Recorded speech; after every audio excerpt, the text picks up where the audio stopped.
আপনি দাঁড়ায় সালাম যদি জীবনেও দিতে না চান কোনো অসুবিধা নাই, দিয়েন না। মিলাদুন নবীর মাহফিল আপনি যদি জীবনেও না করেন, কইরেন না।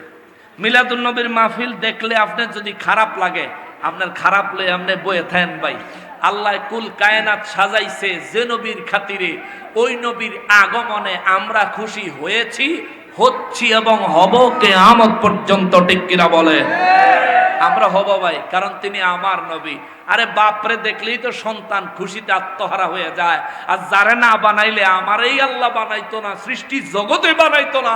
আমার ওই নবীর আগমনকে কেন্দ্র করে আমরা আনন্দ উদযাপন করি, কোরআন সুন্নাহ মোতাবেক, ইসলামী শরীয়ত মোতাবেক কোরআন সুন্নাহর মজলিস তৈরি করি, কোরআন সুন্নাহ তালিমাতের ব্যবস্থা করি। এটা যদি আপনার কাছে ভালো না লাগে, মানুষের লগে থাইকো না, গোয়াল ঘরে গিয়া হতো। ঠিক কিনা বলেন? মানুষের লগে থাকার মতো উপযুক্ত ব্যক্তি তুমি না।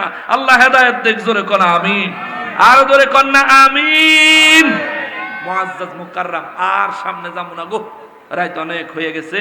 কিন্তু আরো 3টা আয়াতের আলোচনা রয়ে গেছে। এগুলির আয়াত এত লম্বা যে এতক্ষণ যা করলাম আরো এরকম আরেকটা মাহফিল করা লাগবে, এগুলিতে আর গেলাম না। তবে আজকের আলোচনার থেকে বলতে চাইলাম এই কথাটাই, শুনুন, না জান না হইন না শিরিক কইেন না। কেননা নবীজির ফয়সালা মাথায় রাখেন। নবী বলেন, কাউকে মুশরিক বললে যাকে বলছো সে মুশরিক না হইলে যে বলছে সে মুশরিক। যদি কাউকে কাফের বলো, যাকে বলেছো সে যদি কাফের না হয়, তাহলে যে বলেছে সে কাফের। দুইজনের মধ্যে অন্তত একজন কাফের। তুমি আন্দাজে লাফাইও না ভাই, আন্দাজে ফালাইও না। কোরআন সুন্নাহ আগে জানো, মানো, তারপরে তুমি কথা বলো। না জানলে, না শুনলে, ওলামায়ে কেরামরা জানে, তাদের কাছ থেকে জেনে নাও, জানার চেষ্টা করো। জানার কোনো শেষ নাই। একটা প্রবাদ আছে, শিক্ষার কোনো বয়স নাই।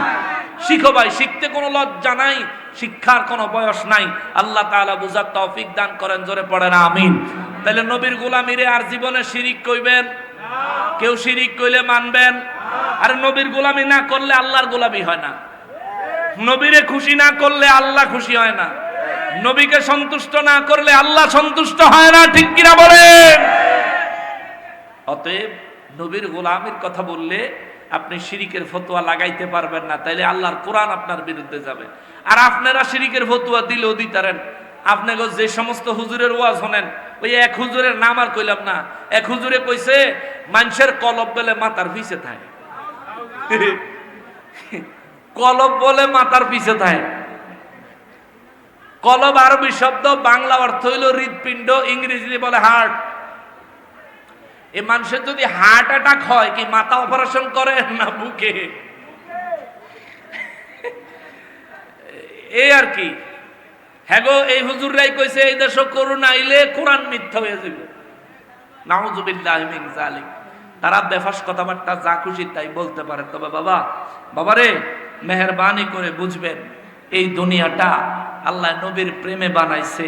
আল্লাহর নির্দেশ এই দুনিয়াতে আমরা যেন নবীজিকে তাজিম করি। দুরুদ ও সালামের ক্ষেত্রে একই নির্দেশ দিছে। জোরে কন্যা সুবহানাল্লাহ। এই জন্য অলিউল্লাহ আশিকি হুজুর একটা চমৎকার নাতে রসুল লিখছেন, আমি মাঝে মধ্যে গাই। অনেক দিন পরে আজকে মনে পড়ছে, বসে বসে কতক্ষণ গাইলাম। আমি একটু গাই 2 লাইন, নাকি আপনাদের কষ্ট হয়ে যাইব? এসো নবীজিকে তাজিমে করে, খোদার হুকুম মান্য করে, নবীজিকে তাজিমে করে, খোদার হুকুম। বলেন না একটু আমার সাথে, এসো নবীজিকে তাজিমে করে, খোদার হুকুম মান্য করে, আখিরাতে কঠিন নিদানে, ওরে আখিরাতে কঠিন নিদানে, পার পাবি না নবী বিহনে। ঠিক কিনা বলেন? ওরে খোদার পরে নবী মুকাম, যাহার তরে সৃষ্টি তামাম। খোদার পরে নবী মুকাম, যাহার তরে সৃষ্টি তামাম। ওই নবীকে ভুলো কেমনে, হায় রে ওই নবীকে ভুলো কেমনে, পার পাবি না নবী বিহনে, ও তোরা পার পাবি না নবী বিহনে।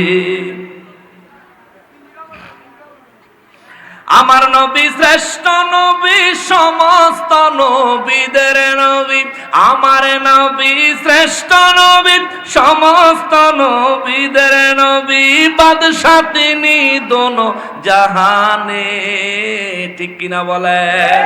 নবীরে বাদশা কইলে অনেকের কষ্ট হয়, লাগে যেন হের আব্বার ডা নবী চিনে নিস। আমার নবী শ্রেষ্ঠ নবী, সমস্ত নবীদের নবী, আমার নবী শ্রেষ্ঠ নবী, সমস্ত নবী, বাদশা তিনি দোনো জাহানে, পার পাবি না নবী বিহনে, পার পাবি না নবী বিহনে। তাই এসো নবীজিকে তাজিম করি, খোদার হুকুম মান্য করে, আখিরাতে কঠিন নিদানে, পার পাবি না নবী বিহনে। আল্লাহ তাআলা আমাদের সবাইকে বুঝার তৌফিক দান করেন। সবাই